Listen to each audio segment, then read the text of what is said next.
What happens when an undercover CEO watches one of his hardest working employees collapse from exhaustion and realizes he's the reason why?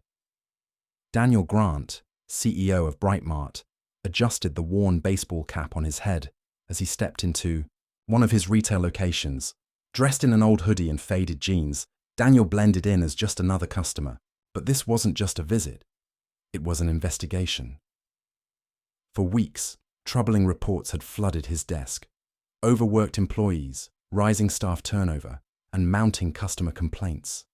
This store, one of the busiest in the district, had been mentioned repeatedly. Determined to see the truth firsthand, Daniel decided to go undercover. The moment Daniel entered, he noticed the tension.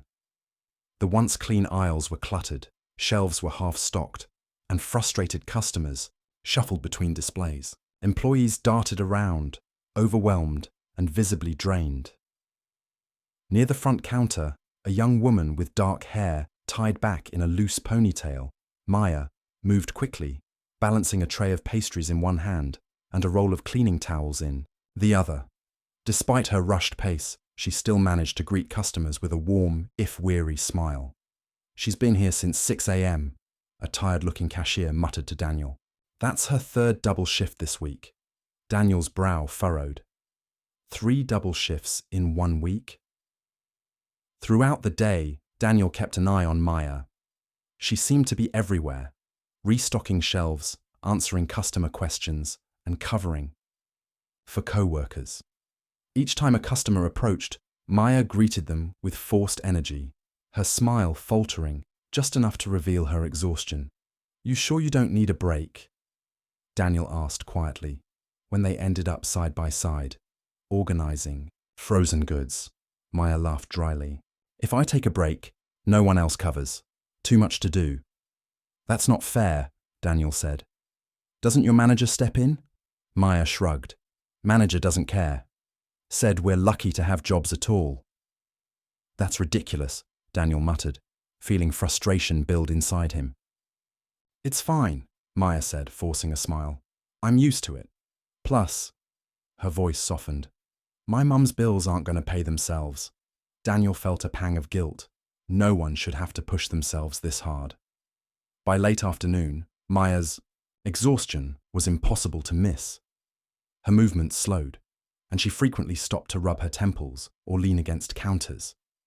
At one point, Daniel noticed her gripping the register to steady herself. "Maya," Daniel said firmly, "you need to sit down." "I can't," she muttered. I'll be fine." Moments later, Carl, the store manager, stomped over. "Maya," he barked, "those stockroom boxes aren't going to unpack themselves. Let's go." Maya barely nodded before dragging herself toward the back room. Daniel clenched his fists. Why isn't anyone stepping in? An hour before closing, Daniel heard a loud crash from the storage room. He rushed toward the noise, heart racing. Inside, Maya lay sprawled on the floor, crates of bottled water scattered around her. Her face was pale, her breathing shallow. "Maya!" Daniel shouted, kneeling beside her. "Can you hear me?" Maya's eyes fluttered open. I'm fine," she whispered weakly, her voice barely audible. "You're not fine," Daniel said firmly, gripping her cold hand. "You're burning out." Ignoring Carl's annoyed muttering about dramatic employees, Daniel pulled out his phone and dialed 911. "Don't worry," he told Maya softly. "I'm staying right here." The paramedics arrived quickly, checking Maya's vitals. "Dehydration and exhaustion," one medic said. "Her body just shut down. She's lucky someone found her in time." As they loaded Maya onto the stretcher, she grabbed Daniel's hand. "I'm sorry," she whispered. "I should have worked harder." Daniel's chest tightened. "You don't have to be sorry," he said softly. "This isn't your fault." As the ambulance doors closed, Daniel turned sharply to Carl. "We need to talk." The morning after Maya's collapse, Daniel Grant sat in the break room of the Brightmart location, his mind racing. Maya was in the hospital, recovering from dehydration and exhaustion. And Daniel couldn't forget the way she'd apologized for not working hard enough. That wasn't her fault, Daniel muttered under his breath. That's our fault. Moments later, Carl, the store manager, strolled in. If you're waiting for Maya to clock in, she won't be here, Carl chuckled. Guess she couldn't handle the pressure. Daniel's jaw clenched. We need to talk. In the manager's office, Daniel leaned against the wall, watching Carl shuffle paperwork. What's your problem? Carl muttered. My problem. Daniel's voice hardened. One of your employees collapsed in the stockroom yesterday. After working 3 double shifts this week. Why didn't you give her a break? Carl scoffed. Maya? She's always volunteering for extra shifts. I figured if she wanted the hours, she could handle the load. You figured wrong, Daniel shot back. It's your job to manage the schedule, not push your staff until they burn out. Carl shrugged. Look, we're short-staffed, corporate keeps, cutting hours. I don't make the rules. I just do what I have to. Daniel shook his head. No, you did what was easiest for you. Carl's expression faltered. What's it to you anyway? Daniel reached into his pocket and set a business card. On the desk, Daniel Grant, CEO, Brightmart. Carl's face turned pale. I didn't know. You didn't bother to know, Daniel interrupted. But now you're going to listen. That afternoon, Daniel visited Maya at the hospital. Her face brightened. When she saw him, You're that guy from the store, Maya said weakly. Why are you here? Because I should have been there sooner, Daniel admitted. And I wanted to say I'm sorry. Maya looked confused. But why would you be sorry? Because I'm the CEO, Daniel said quietly. And I let this happen. Maya's expression shifted from surprise to disbelief. You're the CEO? Yeah, Daniel nodded. And I want to make things right, starting with you. Daniel arranged for Maya to receive paid time off while she recovered, ensuring her medical bills were covered. But he knew fixing this went beyond helping one employee. The store's entire culture needed to change. Over the next week, Daniel returned to the store daily. He observed staff, reviewed scheduling records, and spoke with employees. The truth became clear. Carl had been overloading workers, cutting corners, and disregarding Brightmart's policies on staff breaks and overtime. That stops now, Daniel said firmly in a staff meeting. No more double shifts, no more unpaid overtime. If you're tired, you rest. If you're overworked, you speak up. The room was silent until one employee, Samantha, quietly asked, What about Carl? He's gone, Daniel said. Effective immediately. Murmurs of relief spread across the room. For the first time in months, employees felt heard. A week later, Maya returned to the store, still pale but smiling. Daniel greeted her personally. How are you feeling? He asked. Better, Maya said. But honestly, I was scared to come back. You don't have to be, Daniel assured her. Things are changing, starting with you. What do you mean? Maya asked cautiously. I want you to be this store's new assistant manager, Daniel said. You've proven you're hardworking, dedicated, and, most importantly, you care about your team. Maya's eyes widened. Me? But I'm just... You're exactly what this place needs, Daniel interrupted. Someone willing to look out for others. Tears welled in Maya's eyes. I don't know what to say. Say yes, Daniel smiled. You've earned it. The morning after Maya's promotion to assistant manager, she stood in the store's break room, staring nervously at her new name badge. The silver tag gleamed under the fluorescent lights, and for a moment, she felt proud. But doubt quickly crept in. I'm just a cashier, she thought. What if I fail? Her thoughts were interrupted when Daniel Grant entered. You ready? He asked with a smile. Maya forced a grin. As ready as I'll ever be. I believe in you, Daniel said firmly. And soon enough, your team will too. Maya's first week as assistant manager was rough. Staff weren't used to taking direction from her, and some, like Mike, the cynical cashier, questioned her authority. You think you're better than us now? Mike muttered, after Maya asked him to restock shelves. You're just Carl's replacement. Maya winced but kept her composure. I'm not trying to be better than anyone, she replied. I'm just trying to make things better. Mike scoffed. Yeah?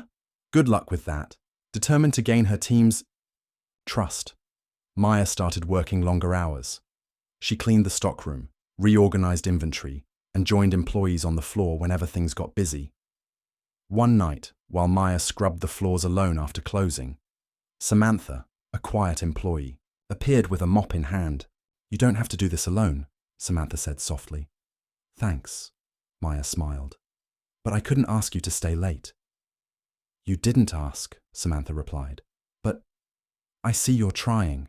I want to help. That night, as they cleaned side by side, Maya realized she was finally starting to earn her team's respect, not by giving orders, but by leading with effort and empathy. A week later, disaster struck. A delivery truck scheduled to bring bottled water, snacks, and cleaning supplies had broken down. The shipment, meant to stock the store for the weekend rush, was delayed by 24 hours. We can't run out of bottled water, Maya panicked. We need a backup plan. I know a distributor across town, Daniel suggested, but someone's got to go pick it up. I'll do it, Maya said, without hesitation. Maya borrowed a store van and drove across town, only to hit unexpected roadwork. Traffic backed up for miles, and Maya's anxiety grew. If she didn't return in time, the store would face angry customers and frustrated staff. Finally, she reached the distributor, loaded the van, and sped back. By the time she arrived, the store's front doors were crowded with customers demanding bottled water and snacks. We're out, Mike called to her. People are leaving! Maya rushed inside, handed Mike a crate of water, and organized a team to stock the shelves. Within minutes, the lines shrank. An order was restored. Nice save, Mike said afterward. Didn't think you'd pull it off. Told you, Maya grinned. I'm just here to make things better. For the first time, Mike smiled back. Yeah, looks like you're doing that. A few days later, a frustrated customer stormed into the store, waving a receipt. This is ridiculous, the man shouted. I paid for 8 items, but there's only 6 in my bag. I'm really sorry, Maya said calmly. Let me fix that for you. I don't want excuses, the man snapped. I want someone who knows what they're doing. I'll take care of it, Daniel's voice rang out from behind. Actually, Maya interrupted, stepping forward. I've got this. She calmly examined the receipt, apologized again, and personally retrieved the missing items. She then offered the customer a complimentary coffee as a goodwill gesture. I'm sorry for the trouble, Maya said sincerely. We're working hard to improve. The man's anger faded. Thank you, he muttered, tucking the receipt into his wallet. I'll be back. After the customer left, Daniel smiled. You handled that better than most managers I've seen. I'm just trying to make things better, Maya said, her confidence growing. Over the next few weeks, the store's energy shifted. Employees began greeting each other warmly. Staff volunteered to cover shifts without complaint. Customers noticed the change too, praising Maya's leadership and the store's improved service. One afternoon, as Maya restocked shelves, a familiar face appeared. Mrs. Ramirez, Maya's elderly neighbor. I heard you're in charge now, Mrs. Ramirez said with a smile. I knew you had it in you. Maya grinned. I'm still learning, but yeah, I think I can do this. One evening, Daniel gathered the staff for a special meeting. I wanted to take a moment to say thank you, Daniel began. You've all stepped up these past few weeks, but one person in particular has led the way. He turned to Maya. Maya, you've proven that real leadership isn't about titles or power. It's about showing up for your team, your customers, and your community. He handed her a plaque that read, Maya, Heart of Bright Mart. Tears filled Maya's eyes as her co-workers applauded. For the first time, she didn't feel like a struggling employee. She felt like someone who truly belonged. Maya's leadership had transformed the store, but there was still work to be done. While employees were happier and customers were returning, Maya knew Brightmart needed lasting improvements if it was to thrive. One morning, Daniel Grant met her in the break room. "I know things are better," he said, "but we're not finished yet. I want you to help me rebuild this place properly, starting with the people." "I'm in," Maya said without hesitation. Maya started by interviewing potential new hires. She prioritized attitude over experience, seeking people who cared about customers and valued teamwork. One applicant, Eleanor, a young mother, nervously explained her gap in employment. "I had to take time off to raise my daughter," she said, softly. I really need this chance." "We don't just hire employees here," Maya said warmly. "We hire people who care, and I can see that you do. Welcome to the team." With Daniel's support, Maya helped implement new policies to improve working conditions. Guaranteed breaks. Employees were required to take scheduled rest periods to avoid burnout. Overtime limits. No one could exceed. Back-to-back double shifts. Emergency Relief Fund. A small fund was created to help employees facing unexpected crises. The changes not only improved morale, but also strengthened customer service. Shoppers noticed the difference. Employees smiled more, shelves were better stocked, and the store felt warmer. "I actually like shopping here now," one regular customer joked. "Did you guys sprinkle magic in the air or something?" One evening, Maya was locking up the store when a young teenager sprinted inside, panic on her face. "Please," the girl gasped. "My little brother's sick. I need medicine." Maya checked the shelves and realized the cold medicine the child needed was part of the locked pharmacy section, and the key holder had left hours earlier. I can't sell you this," Maya said reluctantly. "But wait here." Maya grabbed her phone and dialed Daniel. "I need permission to open the pharmacy lock," she explained. "It's an emergency." Without hesitation, Daniel replied, "Do what you have to." Maya unlocked the cabinet, gathered the medicine, and handed it to the girl. "Take this," Maya said gently. "No charge." The teenager's eyes welled up. "Thank you." The next morning, the teenager's mother returned, this time with her son, now healthy. "I don't know what we would have done without you," the woman said tearfully. "That's just how we do things now," Maya replied with a smile. Weeks later, Daniel invited Maya to a company-wide meeting at Brightmart's headquarters. Nervously, Maya stood backstage, while Daniel addressed hundreds of managers from across the district. "I've seen firsthand how much one person can change a store," Daniel said. "And one employee didn't just change this location. She inspired a company-wide shift." He gestured toward Maya. "Please welcome our new regional training supervisor, Maya Lopez." The room erupted in applause as Maya stepped forward, overwhelmed. "I'm not sure I deserve this," she whispered to Daniel. "You earned it," Daniel said proudly. "And now, you get to help others do the same." A month later, Maya stood inside her old store, now bustling with happy employees and loyal customers. As she walked past the Employee of the Month wall, her own photo stared back at her, the plaque beneath it reading, "For her compassion, strength, and dedication." Maya smiled, remembering the terrified cashier who once doubted her place here. Now, she knew her value, not just as an employee, but as a leader, a mentor, and a friend. "We're not just selling products," Maya said quietly to herself. "We're building something that matters." And with that, she returned to her team, the true heart of Brightmart. If this story inspired you, remember, true leadership isn't just about power, it's about compassion. Don't forget to like, share, and subscribe for more powerful stories like this.